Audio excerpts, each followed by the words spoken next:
Greetings. Welcome to Wake the Dead. Today, we are very happy to continue our Epstein series.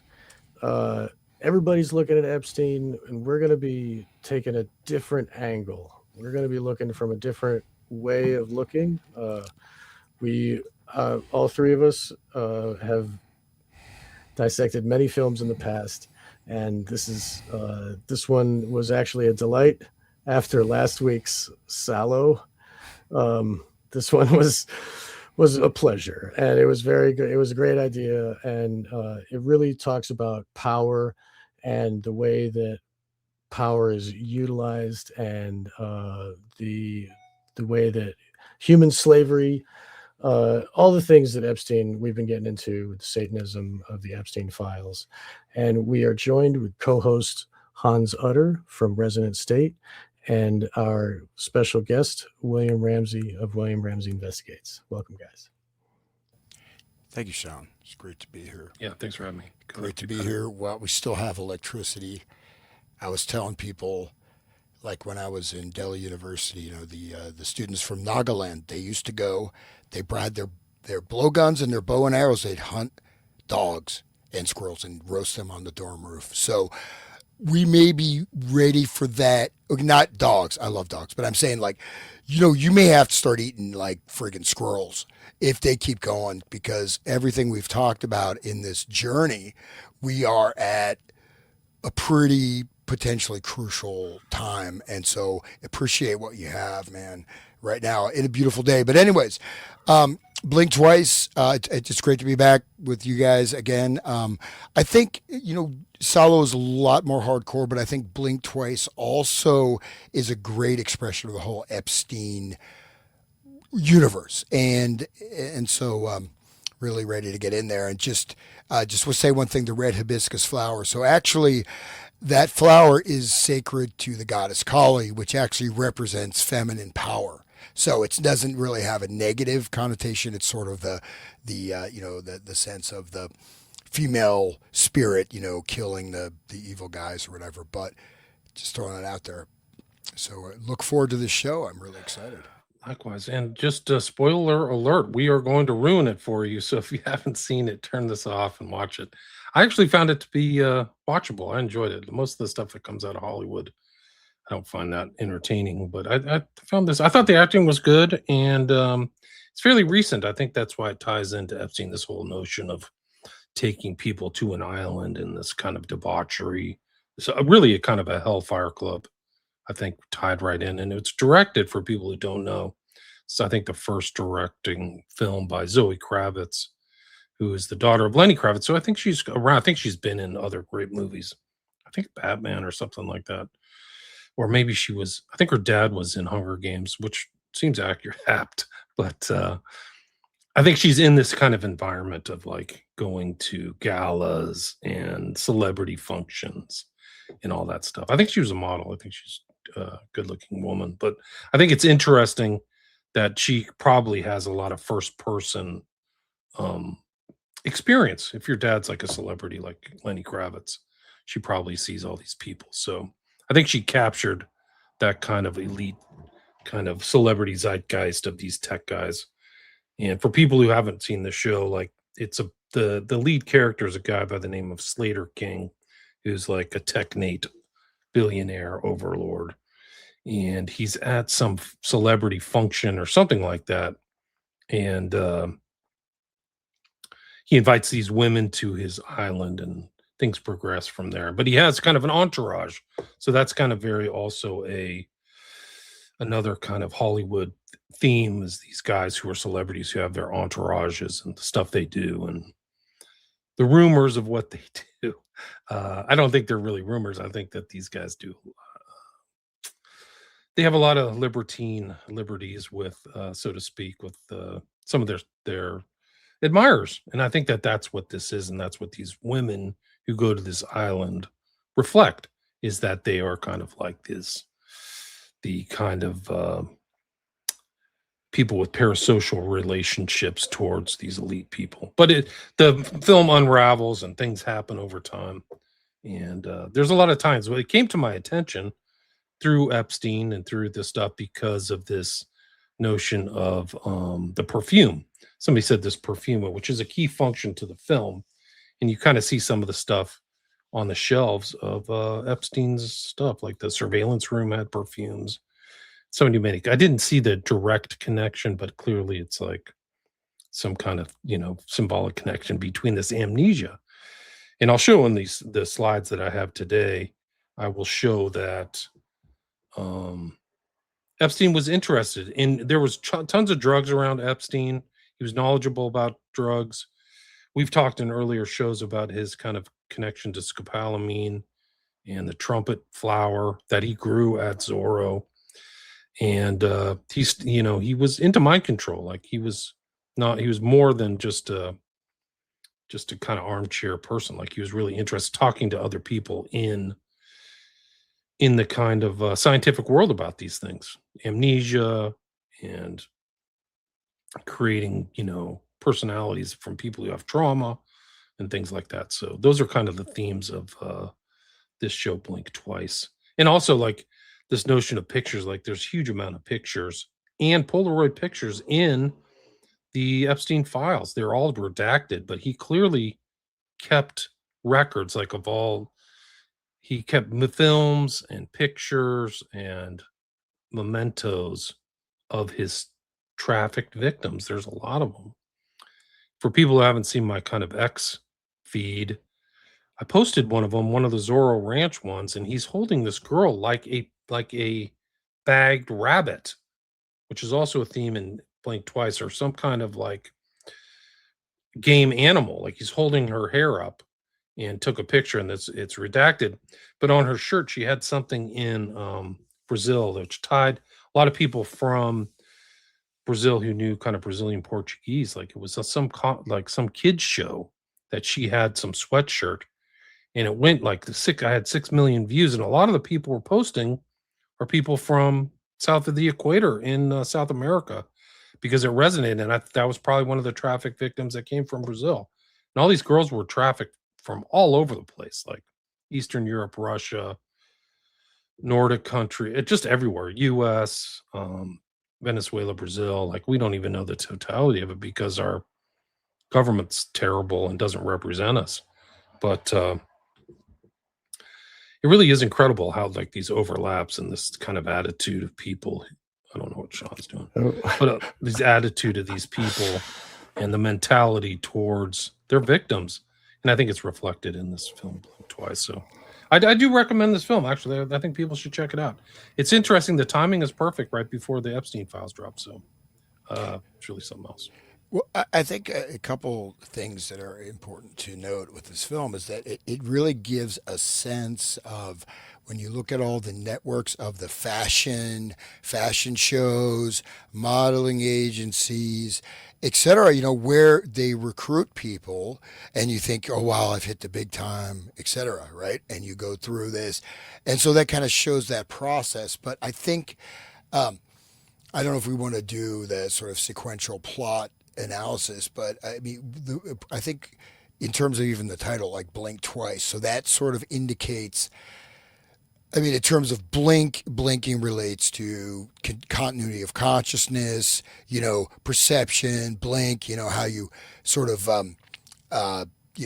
flashing it out. But blinking twice is sort of having this parallel life, right? Where you have this suspended life that you're not even aware of, right?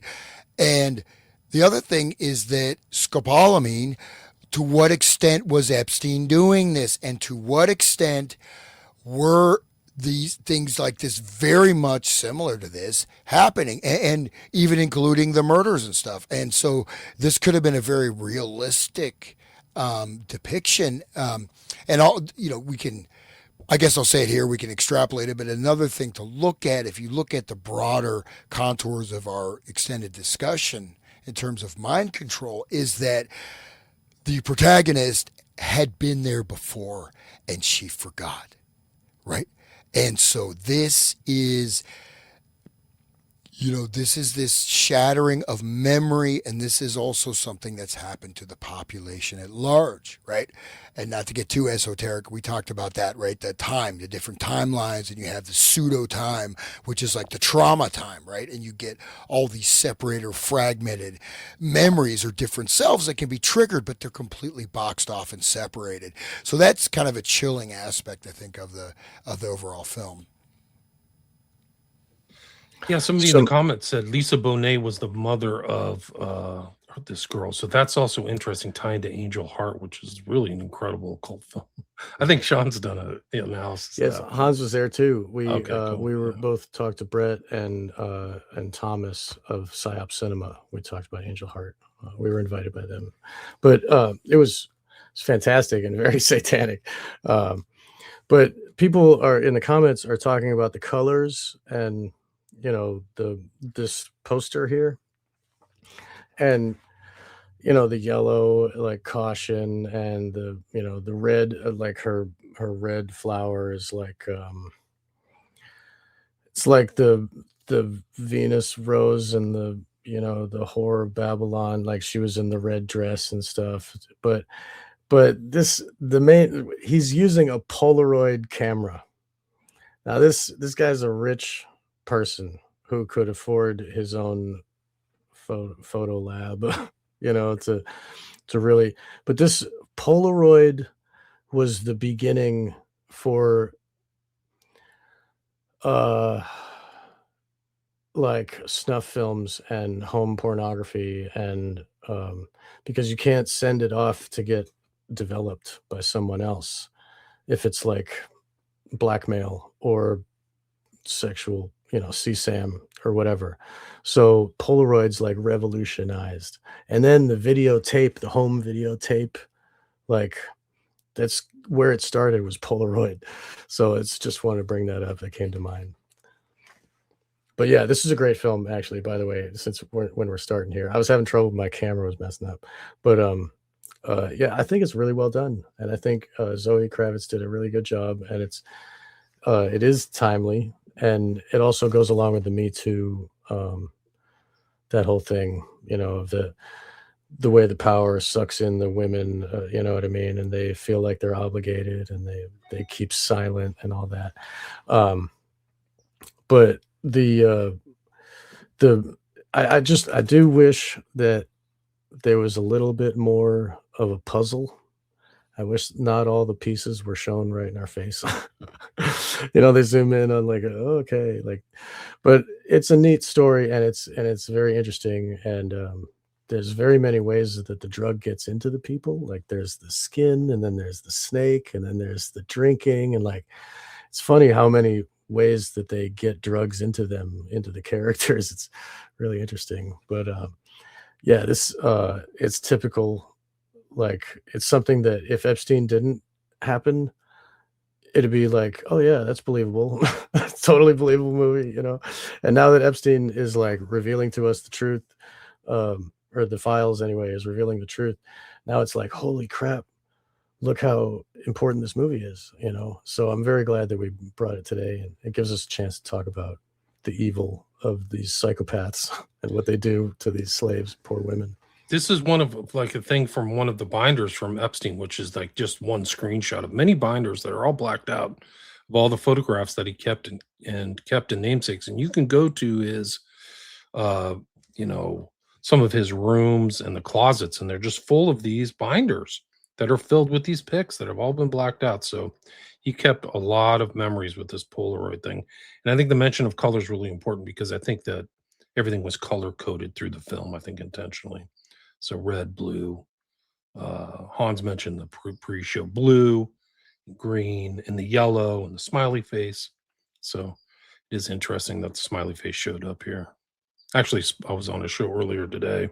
We're talking about recent smiley face stuff. So I I heard an interview with Kadaya.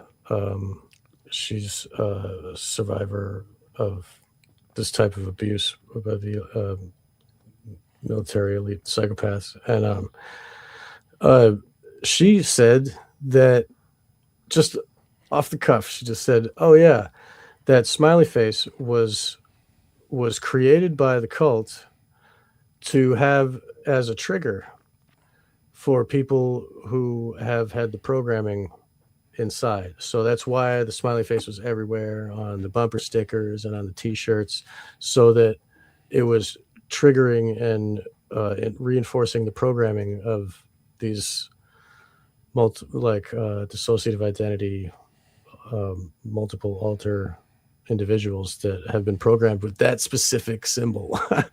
So it probably relates a lot deeper to the murder cult that you've been investigating. I mean, you've been dancing around it, but I'm sure the truth is there. Like, we just got to find somebody who actually knows exactly. Well, there's been a couple of people who've committed the crimes. The problem is that law enforcement doesn't ask them the right questions. They're not incentivized to get questions. But the Scarlet Blake is one perfect example of somebody who's networked, who's trans, who's been through what's that hospital in the UK? Tavistock. Tavistock, yeah. I mean, like, start out getting the research. Like, how was this person created?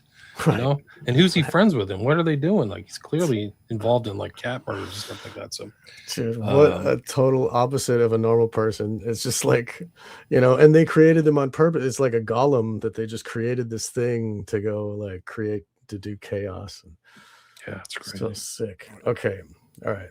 Getting back to what we're going in terms of the blue, you'll probably get to the slide, but at one point they have these face masks right when she finally figures out something is off with this island paradise visit, and it's the same color that was in Apocalypto, and exact same face paint. So I think that was a reference. And Apocalypto, of course, shows sort of without a filter the human sacrificial, orgiastic, insane drug cult of the late Mayan Empire, which is, you know, you could say these practices are still going, right? They're still doing this stuff. It's interesting you bring that up, because I got that vibe with the 5 girls running around at night in their white outfits is almost like Maenads or whatever, which were like the orgiastic women from Greece who would go around and tear people limb from them. Like, they were part of some kind of weird cult back there. But I remember Crowley. The reason I know that word is Crowley included it in his poem "Hymn to Pan," and it kind of came to mind. Yeah, I was just thinking of Pan's nymphs, the women that he fornicates with all the time. You know, that makes sense. And there's like weird statuaries in the film and art, the background. I think they like intentionally made it kind of like higher end chic art type stuff. We can go through these slides. Like, here's the other thing. This whole smiley faces here. I think I mentioned in these other slides, like this is how Blink Twice came to my attention, is like this perfume that's in Epstein's files. Here's like a picture of Epstein and all his binders of stuff. Like, kept all these binders of things. I mean, that's just one, but I don't have but you'll see, like, I think on this desk, there's like that perfume in the upper left-hand side. But, you know, and you wonder, I mean, you know, the sense of smell is very important, right? Especially for subconscious mind activation, memories, etc. In fact, you know, the sense of smell was considered to be the means by which you can tell sort of someone's spiritual affiliation if you're more sensitive to it, right? So, I mean, it was like, you know, this is more esoteric, going back to like Russia or whatever, but I've heard things about Trump, I bring those up, but that not the best smelling guy. But anyways, that perfume, so we have all these chemicals, right? And so, and perfume, because it's the greatest. You have, you know, Proust, the French novelist. Anyone remembers The Things Past? People are familiar with him or not? Anybody has waded through that extremely long series of books. But in that book, I mean, smell is one of the greatest triggers for memory, right? So in this case, but the smell is the best way to link memories. But in this case, the smell is the way that you're being forgotten, and the snake's venom is what makes you remember. I thought that was kind of a weird juxtaposition. Yeah, it's interesting. Also, I wanted to note that the yellow is used in the same way. It's the same yellow as the Utopia, which we talked Right. about, That's right. the British TV series, where it has that like caution of impending doom and danger, and like yeah, the series started with that yellow, and then the bunny rabbit. It was like an Easter bunny, and yeah, There she is in the red dress, right? So she's red there. red The gift rabbit. bags.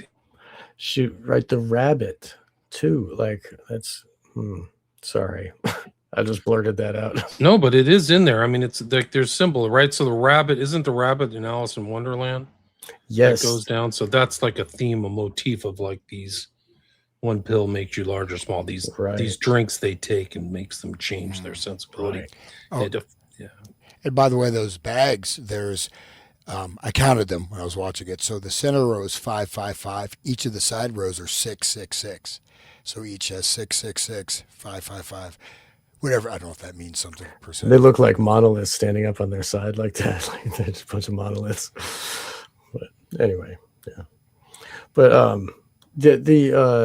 the this is it's like the red bag symbolizes gifting the power of domination to like the photos and the Polaroids. The rich guy is given bags to all his friends so they can do this at home.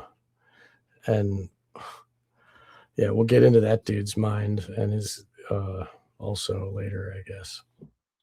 Yeah, the Polaroids are a key component, right? Because that's how she remembers and knows all this other stuff is taking place.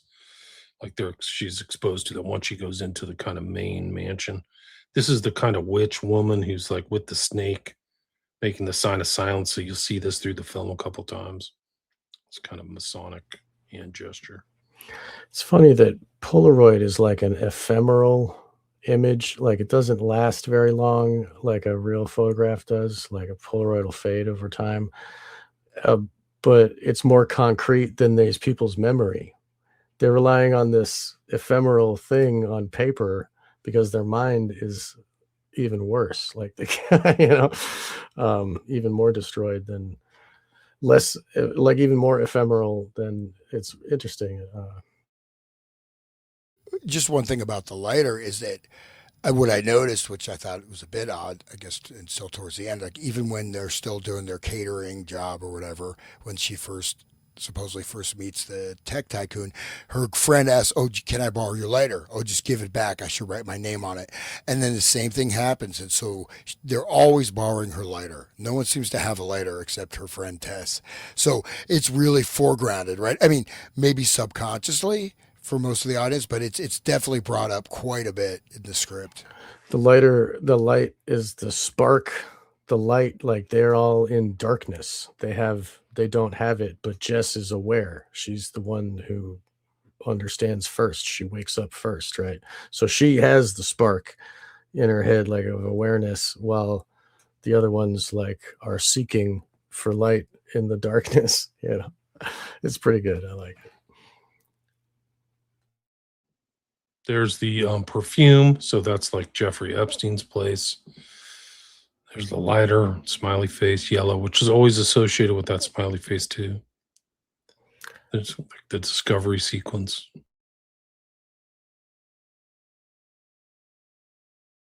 I don't know if that's Antinous over there on the right. Yeah, I was wondering who is that That's what I thought. bust of, right? Yeah, and there is kind of like a theme of like homosexuality. It's the victims aren't all women. There seems to be like a twink like Yeah, dude in there mixed in.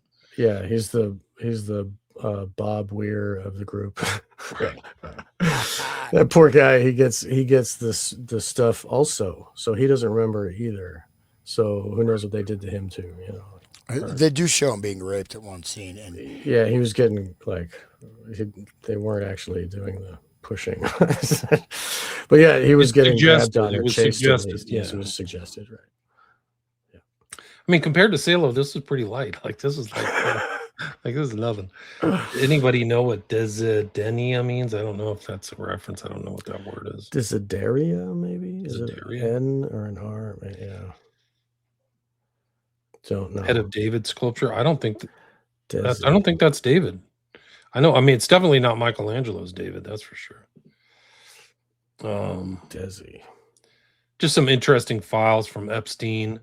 Like literally, he had academic files in his thing. This one is the development of cognitive control and executive functions from 4 to 13 years. Evidence of manipulations of memory, inhibition, and task switching.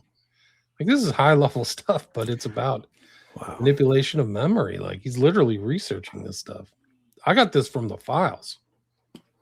Let's talk more about that. Abstract. Let me see. I can send you guys this document. I'm happy to. I should find the EFT number. Let me see. EFTA, sorry. Prediction concerning development. Possible waking memory, inhibition, and cognitive flexibility. It's a 42-page document, and the EFTA number is 01098878. So people can check that out. They can download it. This is in the Epstein files. Yeah. Mm-hmm. Wow. So that's pretty deep. Manipulation of memory. Yeah. That's what's going on in this film. That's kind of what like led me to like, hey, we should watch this film because Epstein is talking about amnesia and stuff. And he had those trumpet things. Here it is. Trumpet flowers. Yeah, trumpet flowers. Yeah. So, I mean, just scopolamine. Right. Yeah. So there's the EFTA number right there, everybody.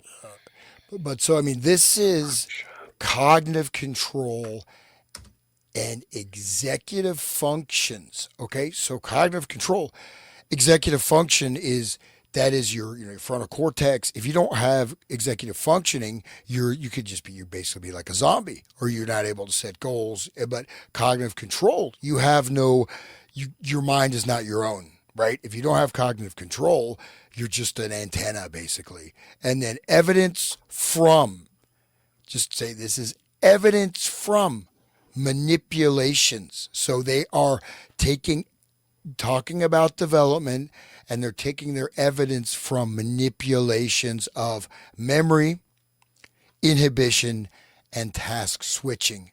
So task switching is also attention span. It's continuity of awareness, and inhibition. I don't know if they're talking about that in terms of the nervous system, the excitatory and inhibitory nervous system. Great. If you guys want to go through this, all you have to do is go to justice.gov and type in that EFTA number that I posted. And you can download the 42 pages right now. And people who are involved in the chat, you can do the same thing too as well. The EFTA number, again, is 01098878. You can download it right now.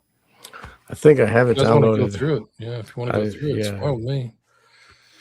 I mean, this is a big time. I mean, it's clearly kind of Elsevier is a big time publisher. I don't know. Neuropsychologia, like this is like ties right into Epstein and Blink Twice, which is almost like I guess somebody in the chat made this thing. I guess that's what you do if you're like abducted. You look at somebody and like there's hand gestures you're supposed to make if you're under duress. I guess Blink Twice is one. I don't know. They make a hand gesture too. Justice.gov/Epstein. You go there, and then the EFTA should be there. Yep, there it is. 42-page document. A lot of graphs, conclusions. The whole thing's there. All right, I'm looking it up now.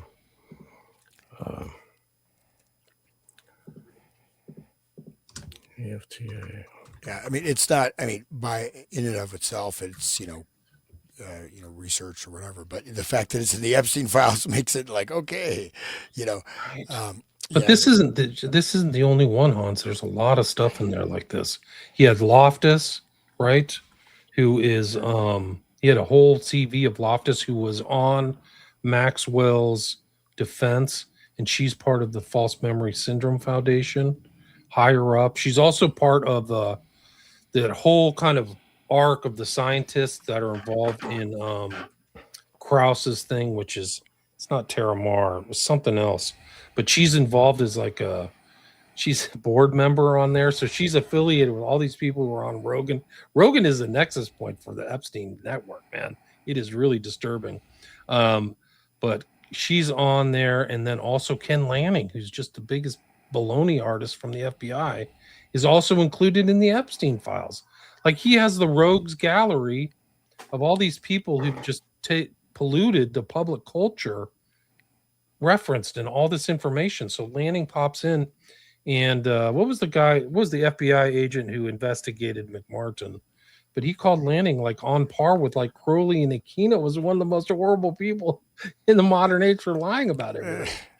So like Lanning and Loftus, the fact that they're both in the Epstein files is for me, who studied people like Loftus, because I've done shows on the Witch Hunt Narrative with Roberta Glass and Doug Fairbanks, and like to see them pop up again here is just mind blowing. It's incredible. But one thing, we don't have to go into this document. It is quite interesting. If we want to keep the show in time, but there's, you can just drop a word, oh, mind control, da da da. But I mean, this is like functioning. There's a lot of aspects, right, to be aware of, including basic, how do you just get in your car and drive a car? How do you know who you are? How do you wake up? You know what I mean? Like and so just as I'm kind of skimming through this, they're looking at by manipulating inhibition, they get a much stronger effect on children. And in this case, inhibition is not the nervous system; it's related to behavioral control. So inhibition means, you don't, you have some inhibition over your behavior in whatever type of situation. So, but it's pretty. I mean, this is, relates to its stimulus response different types of operant conditioning. And some of these are very, very, of this particular experiment is very close to some of the work of Luria and Pavlov, right? With the, which I've talked about probably many times on shows, is the schismogenesis, right? To develop not, everyone talks about the bell ringing, right? Okay, you have just operant conditioning, stimulus response, right? So the school bells are based upon that principle. When the office, right? When the whistle goes off at the office, like Fred Flintstone. I don't know, everybody knows who that is anymore. I can't believe I do. But that bell. But the bells and the class bells are based, because I had a psychology course. We talked about these are directly based off Pavlovian operant stimulus conditioning, and this is transferred over into certain work environments, right? So you have the bell, stimulus response, this, that, but so what they're looking at really, it's pretty deep. They're looking at neuronal level stimulus. So they're trying to go into the neural system, lateral prefrontal cortex, pre-SMA, premotor cortex, posterior and superior parietal cortex, the insula. I mean, they're talking about a lot of this stuff is going to be pre-consciousness. Okay, these are supporting systems. These are not solving math problems, right? I mean, So they're trying to work on the sort of nervous system physiology through these experimentations. And so why I mentioned it was similar to that of the sort of the schismogenesis tasks of Pavlov was that this the basic protocols with of it, and we can see how this is used all the time. Okay, you can see these type of frustration responses are part of that exact same experimental technology, whether or not they're inadvertent or just due to incompetency, right? But basically, so the schismogenesis type process, you have the dog sees like a yellow, maybe he sees a smiley face, right? He gets a treat. Then smiley face, he hears a bell, he gets a treat. Then he sees an oval smiley face, he gets a treat. Then it goes back to the normal smiley face, and he doesn't get a treat. And they keep changing, slightly shifting the parameters. Eventually, the dogs become completely schizophrenic. They lose their minds. They, constantly eroding barriers, expectation, this, that. And so it is a very, very deep effect of these things. So this is we'll have to probably go through this more, but it's quite interesting, and it's not. You can see with these types of trials they're doing, it's not they're trying to like let's make cognitive functioning better. No, let's see how we can permanently impact these levels of functioning of human beings at ages of 4 to 13. And Like a repatterning, right? To change the response to what they desire. So all they have to do is just make the stimulus happen, and then the desired response is happens, right? And you see this kind of thing replayed in this film Blink Twice. Are you having fun? Are you having a great time? It's almost like a hypnotic like reinforcement. Oh yeah, I'm having a great time, right? Like she repeats that, or they forget what day it is too. Like what day? Who cares? They don't care. They're in some like drug induced haze or something weird. But they repeat the phrase "forgetting is a gift." Remember, like they say that over and over. So this whole memory thing and forgetting is an important theme in this, and it foreshadows a bunch of stuff. And I thought it was funny, like when they come to the discovery, it's like call the FBI. Well, in the case of these last things, calling the FBI will get you nowhere. Like you can tell from the the Epstein files on these like intake documents, they didn't do squat. They didn't do FBI didn't do anything. They are the enemy. I They mean, are the enemy. There's no question. yeah. There's no question.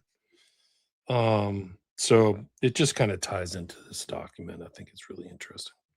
This isn't the only thing in the Epstein files about memory. There's this kind of conversations between Epstein and Joshua Boston. You see these people CC'd.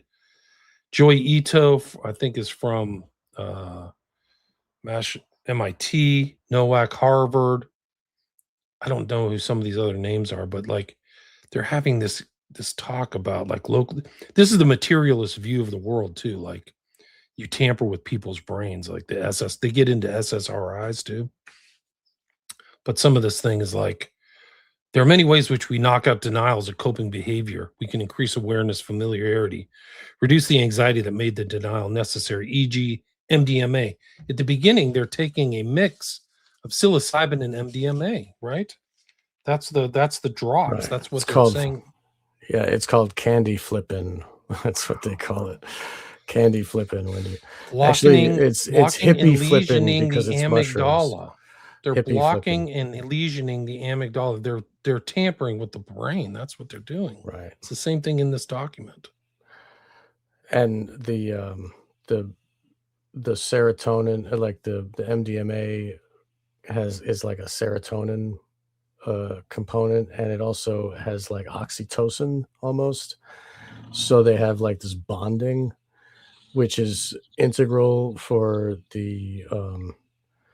this type of treatment, because after the torture, they have to bond with their torturer through inducing those types of giving them pills and running them a warm bath as so like it that's necessary if you want to gain control of your victim. If you don't do the bonding, all that trauma just breaks them into pieces, and then they won't do what you say.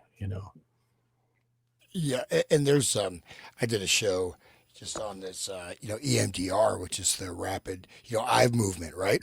It turns out you start looking into it, what you're doing is you're getting your trauma slightly, you're going to get a little bit of relief. It's going to come back worse. You're scrambling your brain. You're deeply embedding it, and it's B.F. Skinner exposure therapy. You're not going to find that on the actual. You have to delve deep into it, right? And even the lady that came up with it, very sketchy history. And I was walking in the park one day, and suddenly, So these are always sort of suspect, but this is quite interesting because we have a lot of these types of therapies.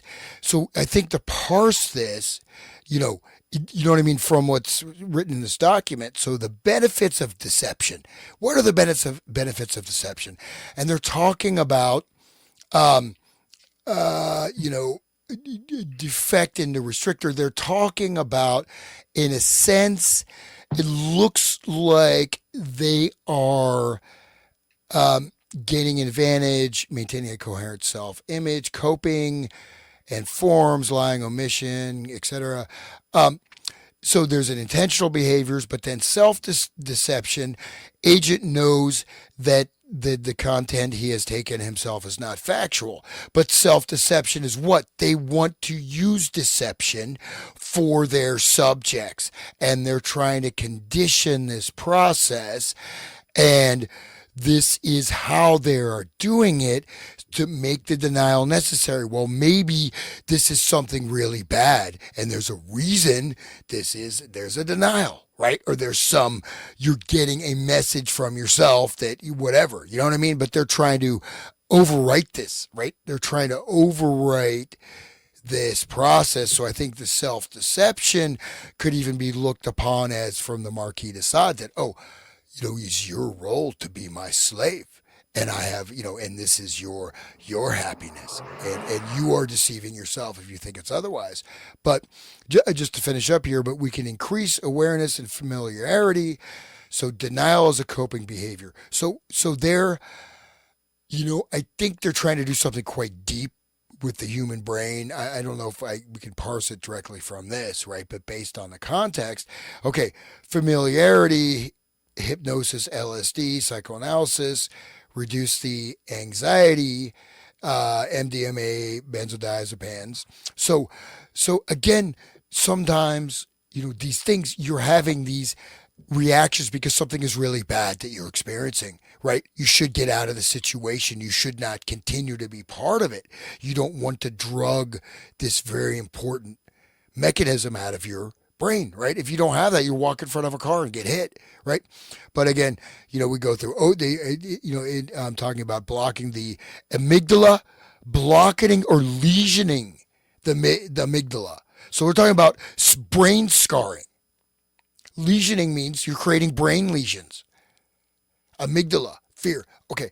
Yes, if you have, neurotic fear or whatever, but fear is a necessary survival response. You scar the brainstem, right? They're talking about scarring the damn brain. Lesioning means scarring the brainstem. So people that don't have fear, they fall off cliffs and stuff, or they get taken to Epstein Island, or whatever. And then dissociate. So create dissociation through ketamine therapy. Ketamine is a dissociative. There's a billboard right by my house next to the Juba family daycare with the world's creepiest frog. I just like it because I have these fans with this like psycho frog Juba, and they have a Juba. They have all these Juba groceries. They have a whole empire of. Anyways, that's just right here in Columbus. So, but anyways, there's a big ketamine billboard right there, ketamine, feeling down. And this is, so anyways, and opiates reduce pain by anxiety and grief. Opiates, so you can see all this stuff being put to the society, right? And then also for people to take what is being done to them into themselves. And it's my fault. It's my fault, right?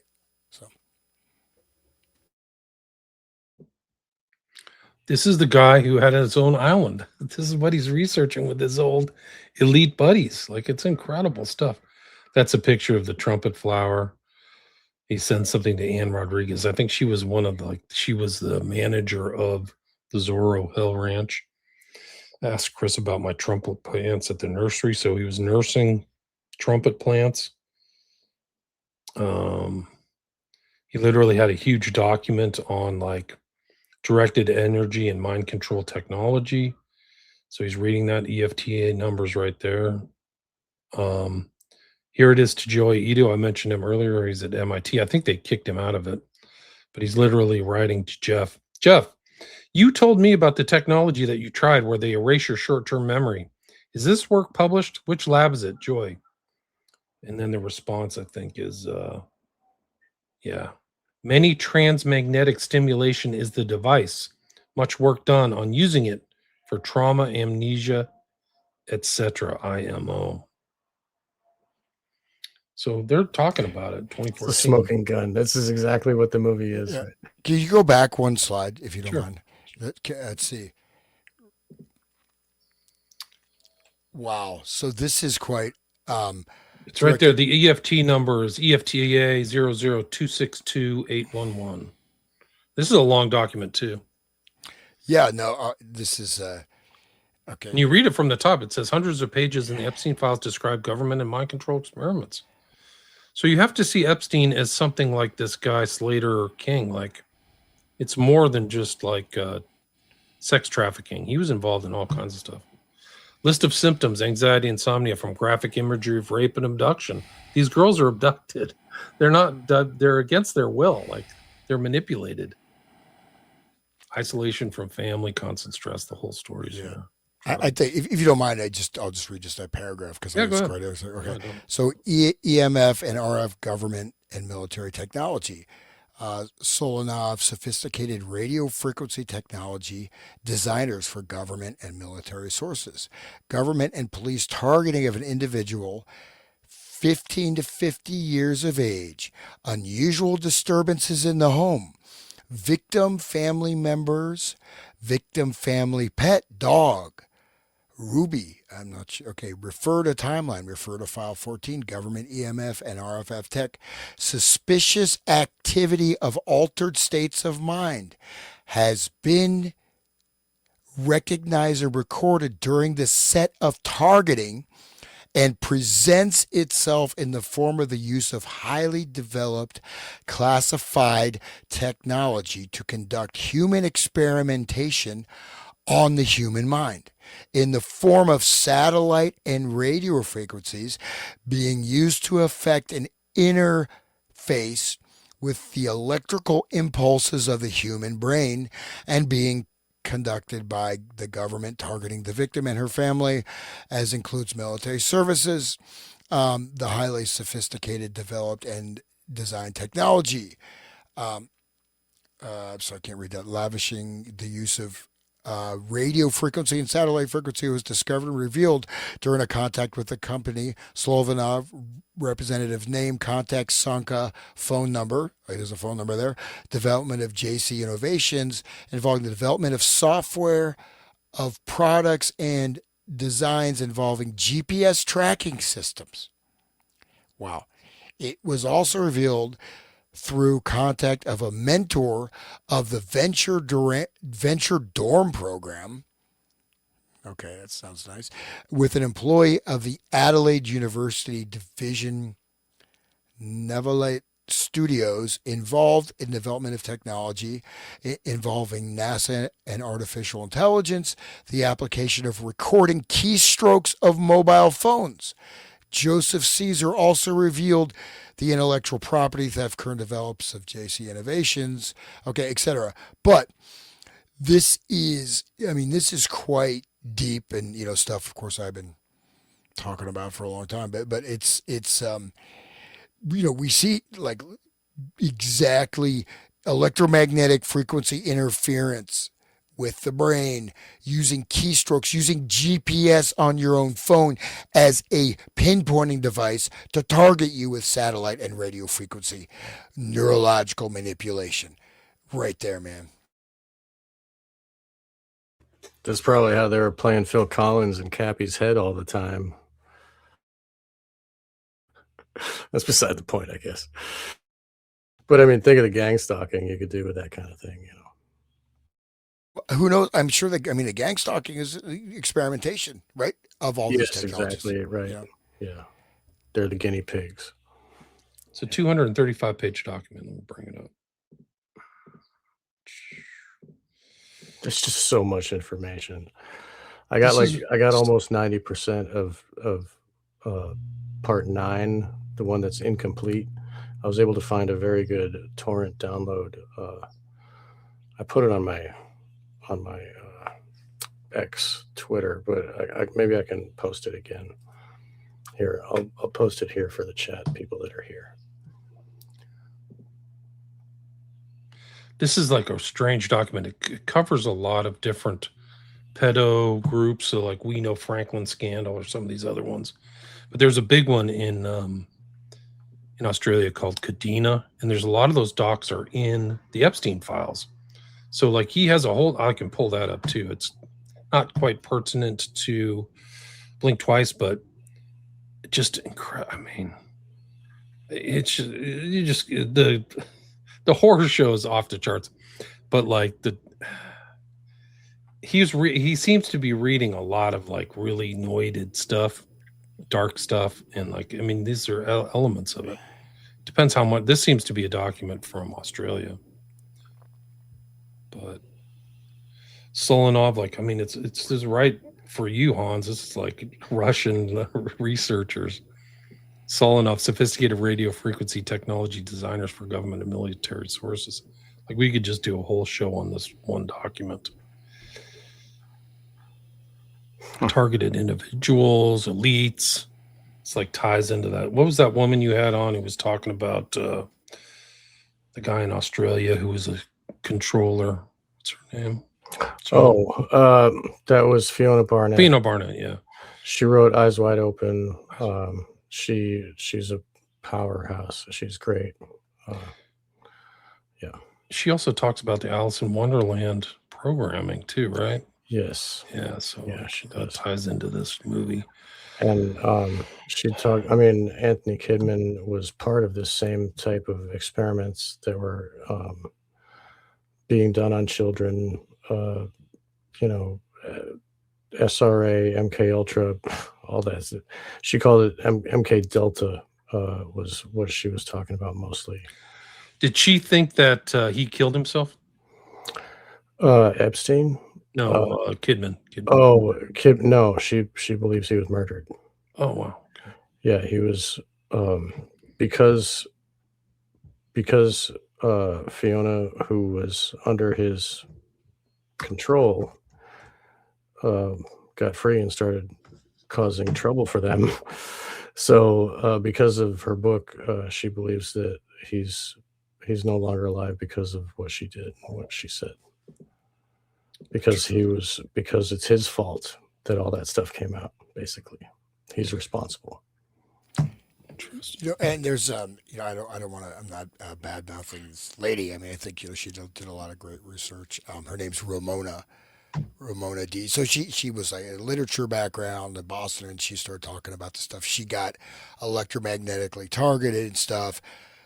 Last few shows, I mean, she's like literally, wearing a tinfoil. She's in it, broadcasting from a tinfoil tent, and I mean, she's Faraday cage. She's like out of it though. I mean, I'm sure she's a nice person, but you can see her like she's just being shattered. You go into this, it just creates this, you just get in this field. And so just throwing this out there, the TI, I mean, you just, I would say like depression, like don't try not to take that label or narrative, because then you're not going to be able to discern between pre-existing conditions, things that are being stimulated and triggered, actual response patterns. But I mean, this stuff can absolutely destroy people. And and she, I mean, she's come back from the, come in from the storm, but I mean, she was, highly intelligent, a lot of great guests. And then I mean, she's just really I mean, which is, I'm not, blaming her, man, but I'm saying like this can really be extremely brutal. But the thing is that low level implementation, I think I mentioned that the last show, is like there can be very low level crowd-based implementation of this, right? You can see where everyone's mood changes. You can, these kind of things, these will influence people. You see one day people are driving real crazy. There's certain, depending on the sensitivity, depending on this and that, and then if you put this in the context, you contextualize this within the context of looking at that scientific experimentation. How do we take off cognitive control, frontal cortex operation, executive functioning? You can implement these things, right? Keystrokes, so these, a lot of these things are ongoing, right? And they are, regrettably, I mean, these are the people that are doing it, man. Yeah, they gang stalk. Some of the FBI and some of these other groups, like government groups, have been caught doing it. Like they're government groups, and some are like farmed out too, so that the government can detach themselves. It's really unbelievable, but I've seen it when I was in DC. When I worked for Patrick Knowlton, they were gang stalking that guy, man. It's really not believable, but they literally would do it intentionally. Like they wanted him to know that he was being watched. So like they would literally get close enough to him so that he could see them with the like magnifying, tele camera lens, like big lens. They wanted him to see it. They would walk by him with black briefcases and stare at him like it was a legit program. That was the guy who contradicted the FBI's position on Vince Foster. Literally, like, was watching a video of him today, and it's hard to believe it's been for me 30 years. But I sat down with him and John Clark, and I was like, they had pictures of the gang stalking too. You can see it in their files. It's unbelievable. And me at that time when I was 25, I was like, yeah, I'm really not buying this, man. But then now it's like, oh yeah, they do that stuff. There's no question. And they drive people insane. Like I think Jean Seberg she was an actress. I think she was a pretty successful actress. And the FBI harassed her because of her. I think she was sympathetic to African American rights, and they drove her crazy, and she supposedly killed herself. Something like that. But this is just one story of many, so they can get you. We know the Gene Seberg thing is important. It's documented too, it's Yeah, like yeah, but that's, I mean, so just another one of the tropes in the movie is sort of like, am I going crazy? I don't remember this, right? So you start questioning your own sanity. But Gene Seberg is an example of the weaponized mental health system. She was put into these institutions where they really did all these things to her, right? Like the poet Ezra Pound, whatever. There's been a long history of that. that's And what they did to Kanye, right? That one handler guy. Yeah, Harley, Pasternak. whatever. Yeah, Harley Pasternak. Pasternak. I was They just gonna. wanted to do it to Candace too. That one guy's calling her like she should be institutionalized. So like, it's still these are all Intel associated people too. So the agenda's still there. The technique or whatever you want to call it. Playtime with the kids isn't gonna be the same. Thanks, Harley. What kids are you talking about? It was interesting because the thing of the red rabbit, right, was mentioned in this, the symbol, and the rabbit going down rabbit holes, and the rabbit of Alice in Wonderland, right? This place where you get small or big. But Jeffrey knew about Red Sparrow, which is also kind of like this training program. So, like, Yeah, they made a movie. do you know about that? I haven't Yeah, watched it's a great movie, actually. It's a really good movie. Really well done. It's got God, I forget the actress. But it's really well done, and it's basically there's a rich Russian oligarch type guy puts his sister into this program, and it's almost like like a blood in for him to get, just offer up one of his family members to be used as a whore, like a espionage whore. And in her training, she had to she had to go through a lot of mental stuff, and she owns her sexuality. She becomes powerful. There she is. Yeah, the one where Weinstein predated on her. right. It's Yeah. Jennifer Lawrence. Right.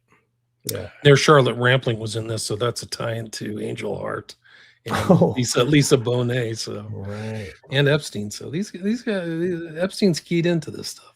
Right. Yeah. And so she basically she's used as it's like a CIA movie. She's just like feminine who uses her sexual prowess, and it's basically the Russian version of the same kind of program that we have here. It's run by the government. Basically, it's all hidden, and there's like this strict female taskmaster who's like teaching these women how to like be proper whores, and it's really, Hollywood's great at that kind of stuff. Right. Yeah, well said. But let's see. Here's another one.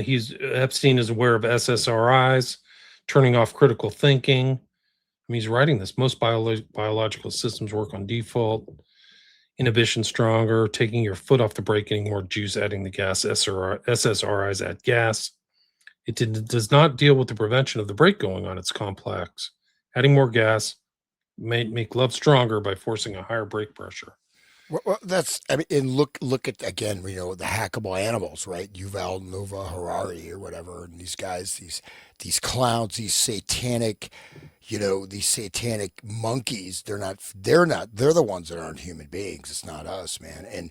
But they, you know, so them love is just is it really Another turning off critical biomechanism. thinking? Yeah. No, but the way they can't see love except in this lustful, you know, environment, right? And so it's I mean I mean they're just human beings are literally not we're just machines to extract as much as possible, whether it's the enjoyment of the sex slavery or the fun of murdering or just watching people just be destroyed and trauma or stealing people's life potentiality through this type of conditioning.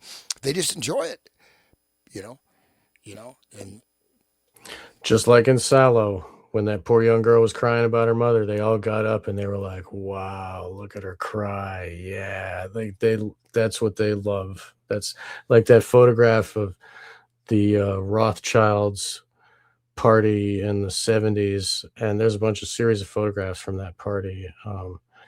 And one of the Rothschilds is like wearing this, like got like a bookcase for a face, or I forget what he's doing, what he's wearing. No, he's got like two or three faces on his head, and then the woman he's with, she has a deer head on top of her head, and the deer, it's got big like diamond looking, they're faceted jewels that are coming from the tear ducts of the deer, of the Bambi. And it's like that pain and torture is the sacred jewel that they seek. It's really sick. But that's the similarity between Salo and this film. There's a lot of crying. Like they think the lead actress, who I thought was really good.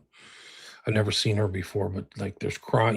The trauma type stuff is real. Like They do a very good job. well, you know, you can see like OCD medication. Surprised it's not marketed as a love drug, right? In that previous page. So I mean, so they're looking in a certain way as breaking certain foundational or damaging basic foundational structures, ideally from early childhood, right? And then you create this condition and you treat the condition through medication, which, you know what I mean? It's like you've broken it. You've created these sort of fault lines or damages, right? So how could OCD medication be a love drug? Come on. But there you go. You've created these damaged individuals. Does anybody feel like reading this? It's about Bannon and Epstein's communications. Sure. Yeah, I'll go. With Bannon and others, Epstein railed against the progress of the Me Too movement throughout 2018 and 2019. As his own problems closed in, Epstein offered advice to Bannon on how to undermine accusations brought against Brett Kavanaugh, then a Supreme Court candidate, by Christine Blasey Ford during his confirmation hearings. That's where he like cornered her in a closet and he got her with his fingers, apparently. On the 30th of September 2018, Epstein told Bannon that Republicans should, in quotes, make sure they ask Ford about her medications, what type and for how long. My guess is that cats won't let her answer. Bannon replied, Roger. And Epstein responded with a link to a website article claiming to detail memory loss caused by various medications. Bannon asked, is this a hint? And Epstein replied, duh, and sent another link, this time to a scholarly article adding, false memories in social anxiety disorder. He continued, she couldn't recall if the lie detector was given the same day as her mother's funeral or the next day. Meds. That's that. So Epstein knows all about erasing memories. Yeah, he read those documents that we were reading in the Manchurian Candidate series. Right. I mean, it's really remarkable. It ties back to Esther Brooks. It's Right. like forced amnesia. It's incredible. But the sophisticated, well, more than kind of a pedestrian sophistication Epstein had, I would say, and the fact that he's bringing this stuff up, false memories, just like I mentioned, Loftus in the FMSF or whatever, False Memory Syndrome Foundation, it's just off the charts. And he must already like have this in his quiver. He's already thinking. So while they're doing the abuse, they're thinking, it's okay. I can talk my way out of it like this or like that. They already have it in their head. Like, oh, she was on drugs, officer. Like, Exactly. Much like this movie, right? Right. Like they got away. That's like one of the twists at the end for people. Well, I'm going to ruin the show, but the twist is that this isn't the first time these, or at least the lead actress was on the island, right? That's what's revealed to her, exposed, is that this is the second time, and she literally bit off Christian Slater's finger in the year before, something like that. And that the lead character, Slater King, was like, she was special to him or had some kind of relevance. Like, we know each other, and she had no idea. But he was prepping for his kind of defense, as these are all false memories. And that ties into the whole theme of like our modern culture, where people are promoting this false memory because they're actually perps, right? Right. So Epstein is like the pedophile. Like if you read these emails, he's a self-admitted pedophile. He's calling himself and Woody Allen pedophiles. It's like a pedophile party. Like he knows it. I mean, these files are so important, guys, because it's like you see behind the curtain is that a lot of these guys, the reason there's false memories and so much of this fake culture and stuff like that is these people are actually pedophiles. Exactly that, though. The False Memory Foundation was created by parents whose kid was touched by them. And the kid was saying, hey, my parents are abusing me. And they're like, no, we'll create a foundation to prove. So that's where it started. Well, they also read. They had a pedophile magazine too. They ran. Oh shit! So they had they had some kind of what do you call it? Porno. I think it was called Pedeka or something like that, right? Yeah, I mean, so they were. I mean, they're super sketch, but that was really pushed hard right. to to remove these from the sort of the equation. Right. He had all of this is still up. It still hasn't been taken down. It's EFTA 000737070, 47-page CV of Elizabeth Loftus. She's literally on there. Let's see. I think they're the false memories. I think she actually lists the FSM. It's a false CV syndrome. I think it looks a little much. I mean, she gave you this a little padded, I think. I think she might still be a professor at Irvine. Can you imagine like going to study under her and not knowing her real background? I think that would be super eerie. Incredible stuff, man. She'll have you walking and listening to tapes and touching your fingertips and repeating words. Like super dangerous. Like, whoa. But look how many honorary degrees she has.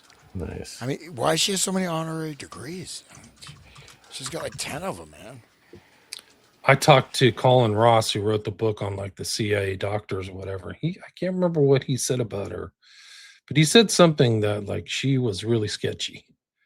But there's 48 results of false memories in the data sets.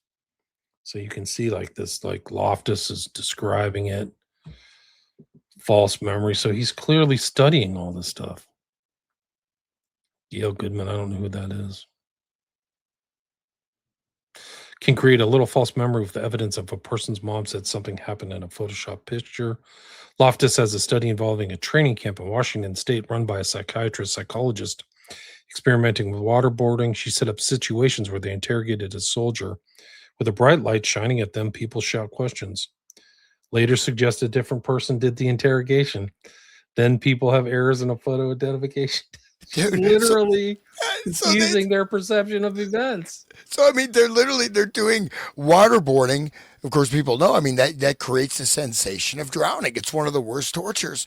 So they're waterboarding soldiers with a bright light in their face. They're putting intense trauma, then they're changing their memories. So they're actually creating false memories. I mean, that's, oh my And God. then going out and denying that they're real, right? This is incredible stuff, guys. I mean, how much of this stuff he had read and absorbed is incredible. But this is EFTA 00159899. So this themes of like this blink twice and memory and really important and drugging. These guys are doing it, man. And I mean, all just to get their rocks off, just banging a couple balls around. It's just Epstein like, said that you want to go back to the materialist thing. Epstein said that he had some kind of 2 genetic defects that caused him to be engaged in hyper fucking. Have you seen that? No. Yeah, let me see if I can I find thought it was his psychosis. let me see if I can find that document. Crazy. So like he was a materialist. That was his whole thing. Like he didn't have control or something. Hyper. See if I can spell it right.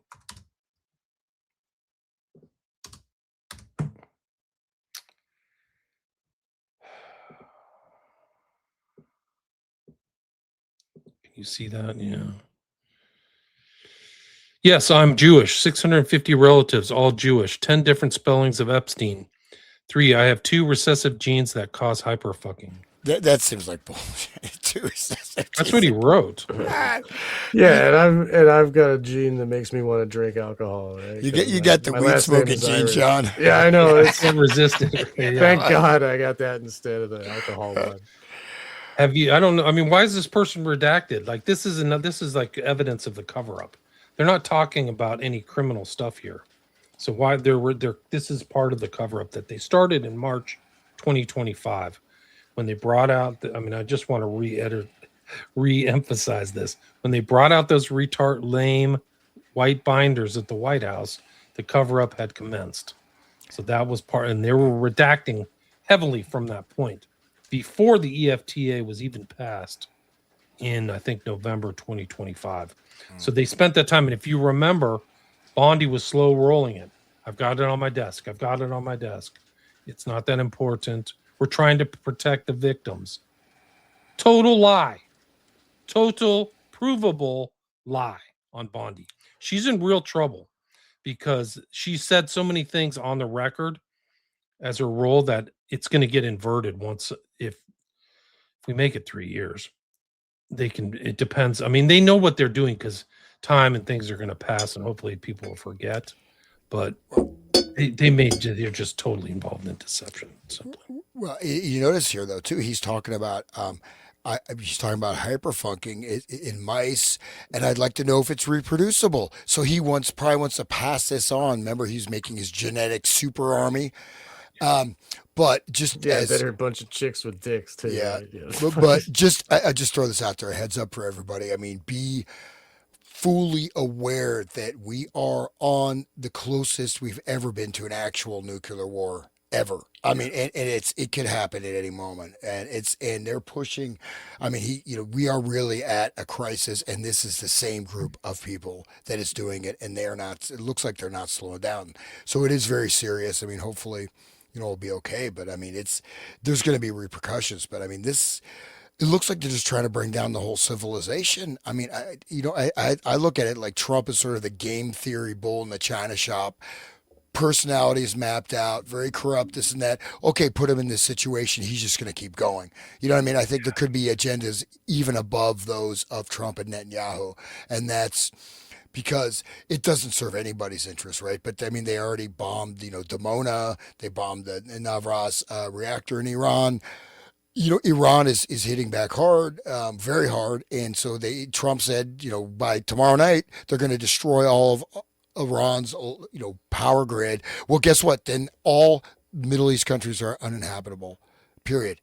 Overnight, within 2 days, you have to leave every single country. Every Gulf state will be uninhabitable because they won't have water. And then the whole gas industry will be shut down, which means the entire global, and including like medicine, right? I mean, you think about most of the medicine comes from India. I mean, we're looking at massive like catastrophic events done by these clowns. And I really, we did last week, I never thought it would hit this point. I mean, this is like, we're almost at the point of no return. I mean, we may have already crossed it, but hopefully, and just because what, he has some pictures of Epstein, I mean, of Trump hanging out on Epstein Island or something.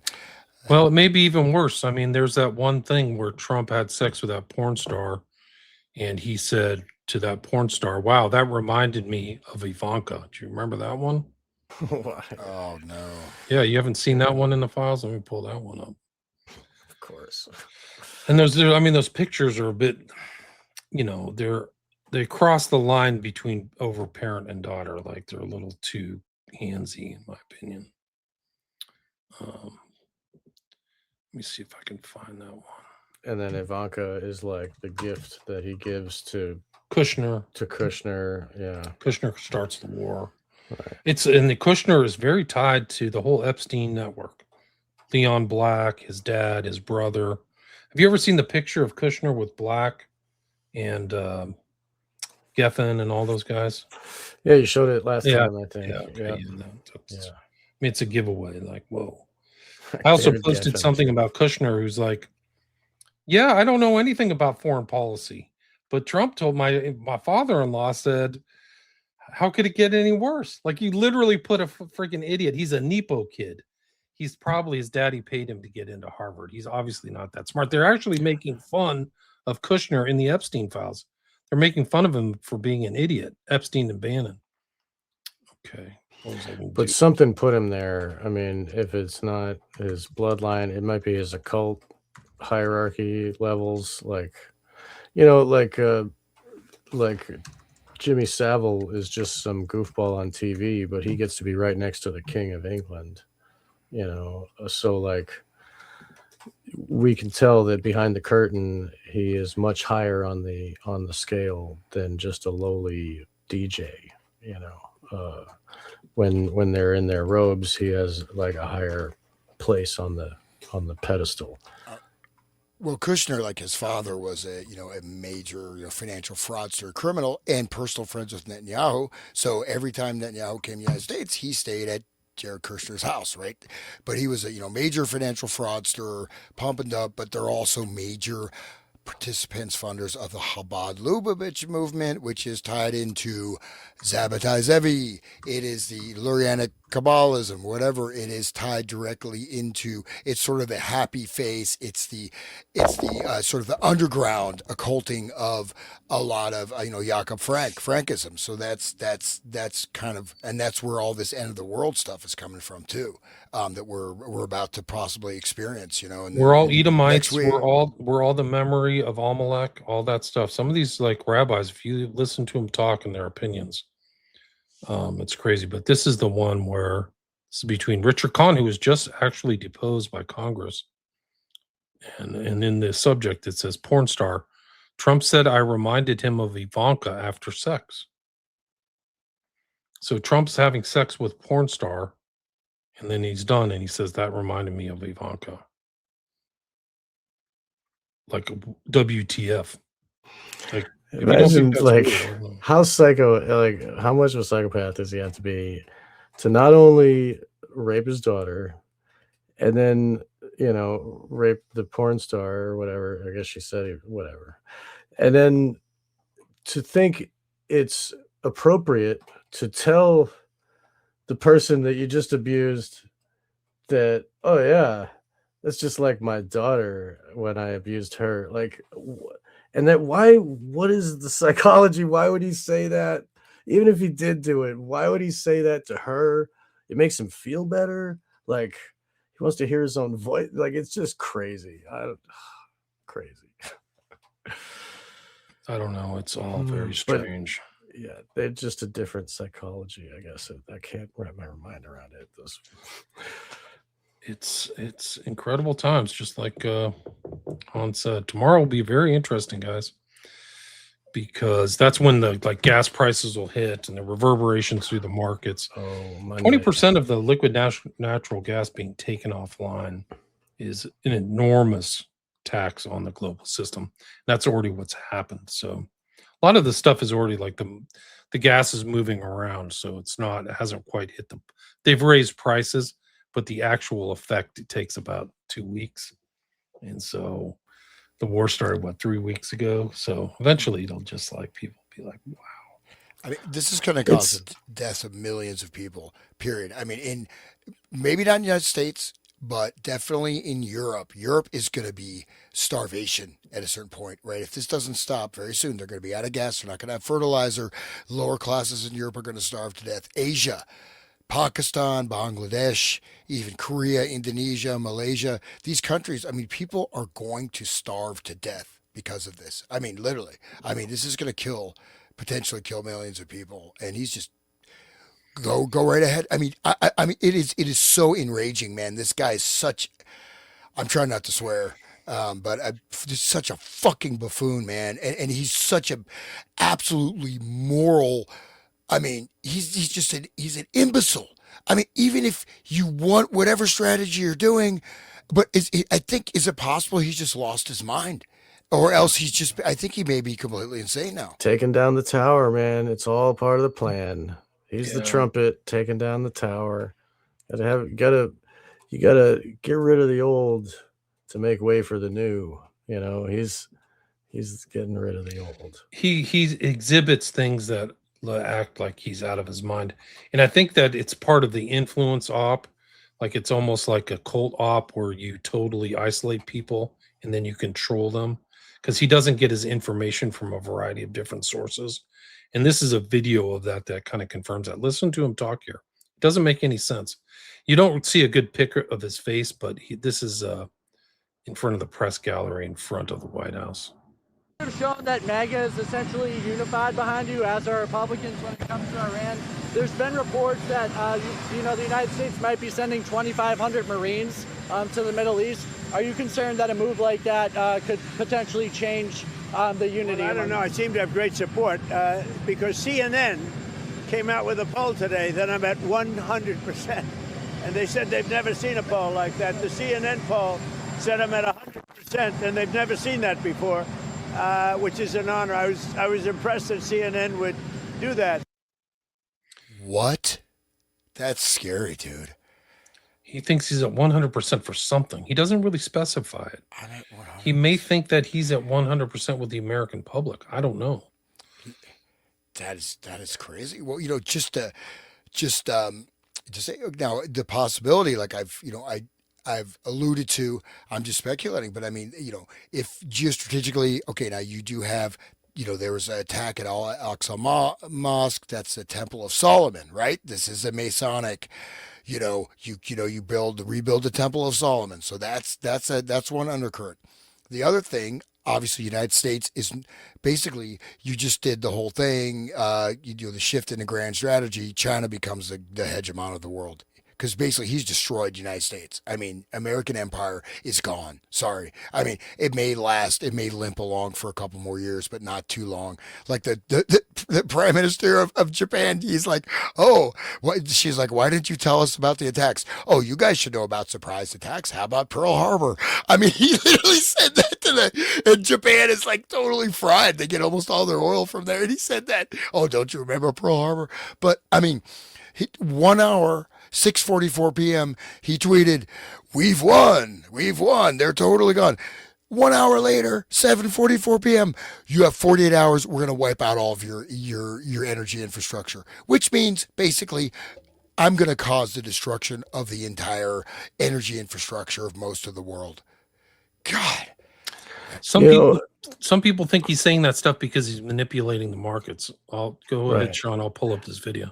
I was going to say that I remember a time not too long ago when the price of oil went negative because there was too much of it, and I remember it was like During time, it was CBS. after Trump. I think it was before Epstein, and they were actually paying to refineries to take it because they didn't want they had too much.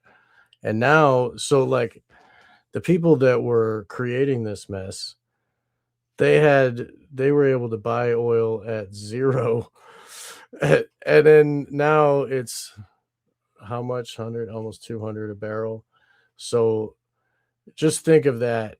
You know, these people aren't doing these crazy ideas for no reason. You know, they understand. They already know what they're doing, and they're knocking out the pegs and watching it fall, but they already got their chips off the table, you know. So yeah, like Somebody wrote in the comments, maybe they're medicating Trump with a flower. Maybe he's in Blink Twice. I wouldn't be surprised if somebody's slipping him a Mickey. Nothing would surprise me these days. it's probably in his sugared sodas and Yeah, his here's your Diet Coke, McDonald's drink or Donnie. McDonald's food. Listen to this. I think this is credible. Eastern Time, CBS News reported that President Trump is considering boots on the ground in Iran. Then at 3:43 p.m., I don't want to do a ceasefire with Iran. And then the S&P 500 hit a brand new low for the 2026. Exactly 90 minutes later at 5:13, Trump sends out a tweet saying that he is considering winding down the war with Iran. Between 3:43 p.m. and 5:13 p.m., the S&P had already risen nearly 1% on no news. And by 6:15 p.m., the S&P rallied by 1.8% from its low, adding $900 billion in market cap in just about 90 minutes. And so, I mean, Alex, let me break that down for you. The market's closed and people can't even react until you start to see odd size of orders going through in the aftermarket and the option market. The average person, I trade the derivatives in option market. Most people, stock exchange is closed. Can't buy Apple, can't sell Apple. Okay. You think the market is closed when New York Stock Exchange closes? It's not. The option market continues to trade through the night. And this is a $700 to $1 quadrillion market that is screwing you. And there's a lot of stuff that is going on in that market after hours that happens. Cyrus, a majority of the investment community have no idea about the option market or the future. What he's saying there is Trump by his statements is manipulating the market and saying things that I think that's what you can deduce from that, is that he's saying things at different times and then people can trade off it, which would make perfect sense. Jared Kushner's already made $200 billion, man. Like, just through this corruption. I mean, you have to maybe source that. Oh, by the way, someone in the comments called me, said I'm an idiot. I'm going to have to leave the show. I have low self-esteem. There's a couple that I have low self-esteem, motherfucker. No, I'm just kidding. but no, the market manipulation is there too, right? He's trying to like save the thing. But the fact is, you know, you have a distinction between financial instruments and actual physical goods, right? And oil, you know, you can have these things trade, but I mean, without oil, you are, you know, that's everything, man. Nothing shipping, moves without everything, oil, right? you know? Yeah. It's the foundation of everything: food, transportation. That means like travel's going to go up. Everything is going to go up. And there's no coming back. Like, some of these things are offline. They're going to be offline, like the refineries and all that stuff. The movements and the oil tanks, and even Iran can manipulate. And it's really crazy. Like, Trump's out of his mind. He's totally crazy. And he went back on all of his promises. Like, it's a huge rug. It's actually, nobody uses this word anymore. It's treachery. It's like treachery from like Frank Herbert book or something like that, like a total betrayal. And he was heavily involved. Like, you can go through the Trump. I mean, I should do a show just on the Trump documents and information that's in the Epstein files. There was one that I posted of Epstein talking to Summers, and Summers, who was like at Harvard, or was, I think at one point he was the Treasury Secretary, just like Lutnick. But at one point he sent an email in 2018 saying to Jeff, "Are you going to Mar-a-Lago?" And that's like right in contradiction to anything Trump said. Whereas I was his friend till 2005, and then I kicked him out of Mar-a-Lago. That's the narrative. That's the fake story. And here's this email between Summers and Epstein. Hey, are you going to go to Mar-a-Lago? And there's also another one in 2016, right when Trump was running for office, where Epstein writes to a friend, was hanging out with the Trump boys, had a lot of fun. So he's close to the Trump kids too. They just kept their mouth shut, Eric and Don Jr. So there's a lot in there that really contradicts this kind of public baloney garbage that they're talking about. Like, No, absolutely. And so the thing is, though, we don't really know, right? And part of this, in the beginning, I talked about the Pavlovian experiment, right? It's big, it's small, it's this. This also, like COVID was like that, right? Wear a mask, don't wear a mask. So this creates that destabilization. I mean, I hope this isn't the case. I mean, okay, we know, the three options you have. Someone wakes the hell up and they stop it. Another option is this is going for the, bringing back the Messiah, bringing back the Moshiach, or bringing back the Christian Zionist friggin', this is all the Antichrist, right? They're actually, this is like they create Armageddon, or this is just COVID by other means. This is just World Economic Foreign Policy, and Trump is just playing his role, and he doesn't give a damn. He has no concern for anybody except for himself and his family and his financial interests. And he may just be doing this, and Iran may be, if that is the case, then whoever's doing, what I mean, they're just manipulating these factors and forces. Iran, I knew exactly what was going to happen. I knew that in 2008, man. Because I know Farsi and all this stuff, so I've studied the region, quite a bit of depth. But what I'm saying is, but again, this is the people we're dealing with. We look at the Epstein files. How else, COVID didn't work. So how else you going to shut down the entire world and put the smart cities in and put in your algorithm? You got to get rid of about 4 or 5 billion people. Well, this is a good way to do it. Yeah, they after World War II, they spent all their effort into globalizing the world. So like, every Barbie doll had 17 factories from 15 different cities, all making different pieces, and that's how they interwove all of American business and world business completely, and then they throw in Trump to just totally destroy America's participation in this. So the world will work together to destroy America. Then they can have their global new world order. I mean, it's like they're gonna make Trump the heel. America is gonna be put in the same basket as that. They're gonna look at what America's doing. We need to destroy America. The great Satan. They've been building it up since when the Nazis lost World War II. They're like, all right, here we go, and change around, do it this way, and now they're pulling the noose, man. It's the Kleepoth. They're pushing us down into what Hans has been talking about on my show, man. It is. I think the Israelis' goal is to get the U.S. involved in Iran and destroy both countries, and so then they can be the dominant force in the in that thing. I think that China can have their new belt of their new Silk Road, that whole thing, and Russia will work with them, and it'll be a whole thing. So the Masonic thing, right? So that because there was that missile strike near the the Dome of the Rock or whatever, and so the rebuilding the Temple of Solomon, man, this has been the big thing, right? Yeah, those heifers all got rejected. They all found like a hair or a pimple on each one. Yeah, so like at least that, like those Texas heifers don't. That's an interesting tie into Salo, where remember the girl had a missing tooth and they rejected her. Yes, the sacrifice. So right. But the third temple, they tried to make the third temple. I think it was the what was the guy's name? It was Julian the Apostate or whatever. And they just tried to build the third temple and it failed. And Julian the Apostate got angry and died because, so, I mean, even the thing is like the quest for a third temple, that may be just a truly temporal human desire and not the will of Almighty God. It's there's no prophetic word to rebuild the third temple. So there's nothing from God to say rebuild the temple. It's all rabbis and rabbinical stuff. They see themselves. It's Nimrod, and they're rebuilding the tower, is what they're doing. All I'm saying is like, where is it? And like my understanding too is the Wailing Wall isn't even associated with the temple. It's like part of an old Roman fort. It's a Roman fort that they're wailing in front. So this may be even the biggest cosmic theological clown show and joke in human history. This push for this thing.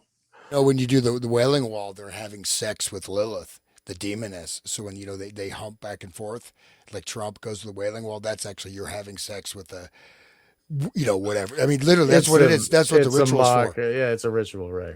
No, but it's a sexual ritual with some Right. female spirit, whether it's Lilith or a different one they call it, but that's what it is. So it's a Lilith, right? Look at how violent these guys are. Like, it's incredible to think that the US gave Netanyahu a safe place to grow and go to MIT, and then he goes to Israel, and then he starts an 8-front war. Like, he literally said there are 8 fronts in our war. Like, this is incredible. And they're always like some of these rabbis have this these millennia old gripes about things, like it's not like they're still angry about the destruction of the temple from 70 AD and all this thing. So they're like, even Purim is a gripe against the Persians. So this war starts over Purim, which is about Haran or something like that. And, this whole fight against the Persians who are going to come after the Jews. So they're invoking these ancestral kind of blood stuff. Like, they're not over some of this past. It's not past is present. It's really incredible. It's not Christian. Like, the Christians don't have these eternal gripes like that. But can you see how those eternal gripes are used to program the next generation? Absolutely. With the mind control? They all hate us. We must kill them, us and them.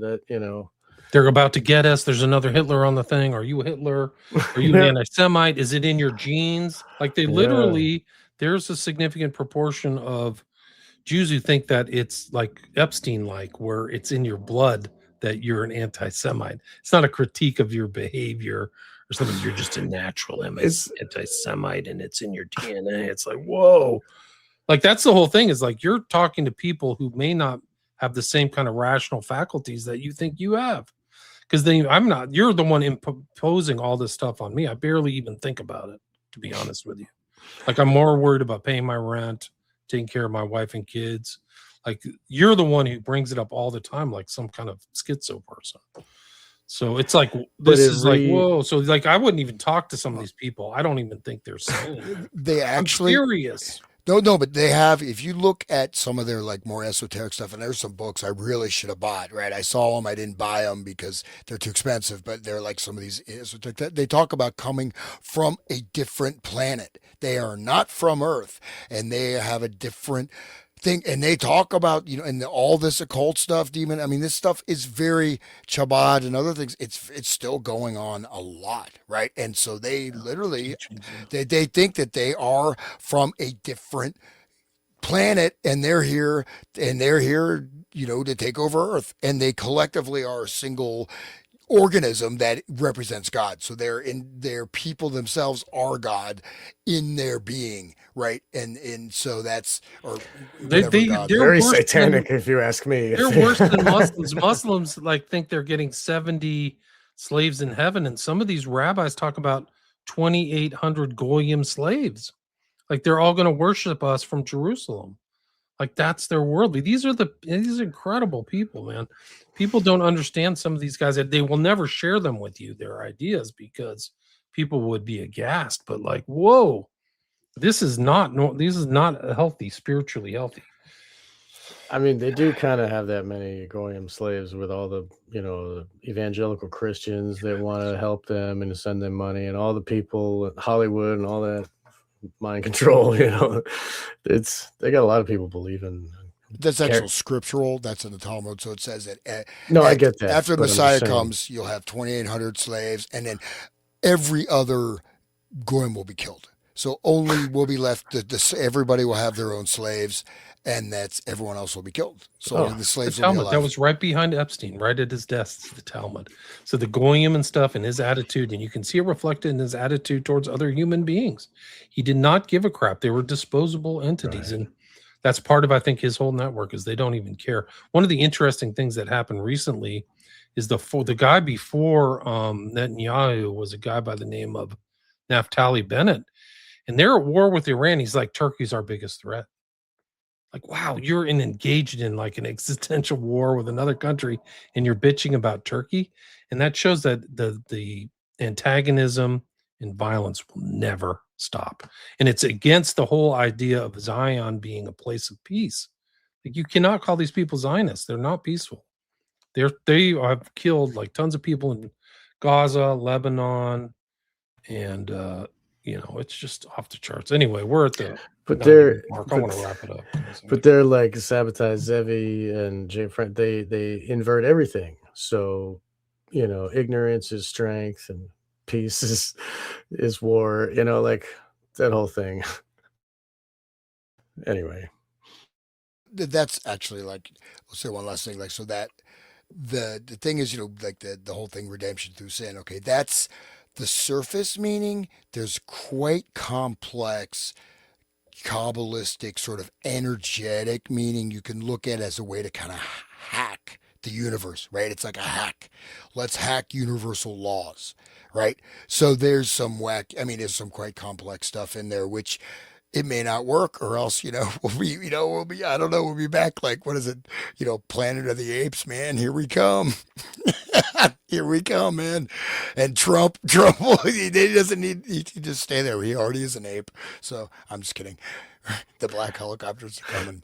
But I mean, seriously, it is really funny if it wasn't so terrible. But I mean, our policy is so retarded, man. I mean, Pete Heck says, we're just going to kill them. No quarter. We'll just kill them all because we're going to win. We have lots of bombs. Yeah. We got to kill bad guys. I mean, what are you talking to, like 5th grade class, like a 5-year-olds? These are anyways, we'll leave it there. I don't mean to rant on that, but we'll see what happens. But you guys come join me in my cave, if I so this, I mean, it's good to, this is another glimpse at the same kind of people, just like Sallow. This is a very good pick, William. Thank you for bringing this to my attention. I've heard about it, but whatever. I don't think any movie's going to be good. That it's very rare. And so this one was delightful. It had a cathartic ending. It was it was boss bitch ending, right? I guess I don't know. It seems like she still had to use the puppet of the white male so that she could have her power. But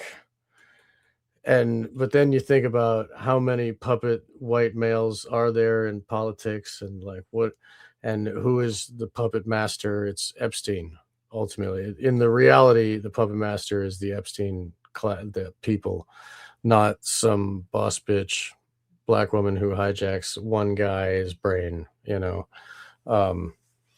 It was very good, very cathartic at the end, though. It was great. So it's a lot better than Sallow. I'll tell the listeners and viewers they should watch it. I think it's a good time. Yeah, it was a great movie. Thank you, guys. Thank you, Sean from Wake the Dead. I'm Hans from the Resonant State, the most popular podcast entitled The Resonant State. And this is William Ramsey, the very prolific and author, publisher, broadcaster, truth warrior. So it's been a great pleasure, guys. Thank you so much. Thank you. Thanks, guys. Thanks, everybody. Thanks for listening. We had 400 live listeners. So thanks, everybody, for participating. Sorry if we didn't get your comments, but go check out Wake the Dead and the Resonant State. They have other guests than me. They have a lot of different stuff. Angel Heart, I have to listen to.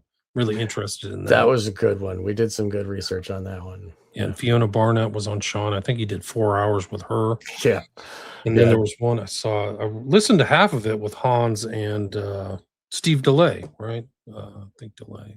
I forgot his first name. On my show, yeah. Stephen DeLay. Yes. Yeah, so he's around. But so go check that out, guys. Yeah, he's been on my show a couple times. Right. All right, guys. Hopefully everybody will be here next week. Hopefully we won't all get blown up in a thermonuclear war, but go and watch the film War Games. It's probably good. It's not relevant to the arc of our shows, but maybe nobody wins. We're all mutations of like 3 heads, from all the radiation. My background will be like a cave, like Fonzie. Oh yeah, make a cave background. Yeah, we'll have to ride exercise bicycles to power the. Like a Black Mirror, right? So half true. All All right, guys. All the best. All right. Thank you. Anyway, Take it easy. thank you guys. Okay. Bye-bye. Bye bye. All right. Well, All right. We're